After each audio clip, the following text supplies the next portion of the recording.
दुनिया में हम आए हैं, जब हम जाएंगे दुनिया से तो या तो जन्नत है या दोज़ख है, तीसरी कोई चीज़ नहीं है। या तो बंदा जन्नत में जाएगा या फिर दोज़ख में जाएगा।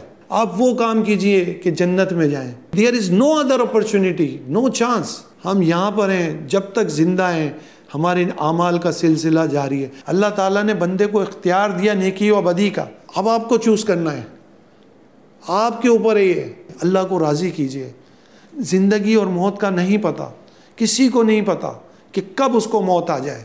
आपने बहुत पैसे बना लिए होंगे, ये नहीं काम आएंगे। आपने बहुत डिग्रियां ले ली होंगी, ये भी नहीं काम आएंगी। काम आएगी तो वो आमाल जो आपने अल्लाह की रज़ा के लिए किए, वो नेकियां जो आपने अल्लाह की रज़ा के लिए की, ये आपको बचा सकती हैं। ना ही आपका कोई मनसब काम आएगा, ना ही आपका कोई ओहदा काम आएगा। बंदा जब मरता है, उसके जितने दोस्त अहबाब होते हैं उसके साथ सिर्फ कब्र तक जाते हैं, उसके बाद वो तना होता है। जो अमाल उसने किए होते हैं बस वो होते हैं। अगर उसने अच्छे अमाल किए होते हैं तो उसको अच्छे जज़ा मिलती है, अगर उसने बुरे अमाल किए होते हैं तो उसे सज़ा मिलती है। आपके ऊपर है कि आप क्या कर रहे हैं। बुजुर्गान दीन के अक़वाल पढ़िए, लोग डरते थे। अबू बकर सिद्दीक रज़ी अल्लाह ताला अन्हु ने फरमाया, एक तिनके को उठा के काश में तिनका होता। लोग अपने हिसाब व किताब से डरते थे। हमारे दिल में खौफ ही नहीं है अल्लाह का, हम डरते ही नहीं है। हम जो मर्जी आए कर लें, हम डरते ही नहीं है।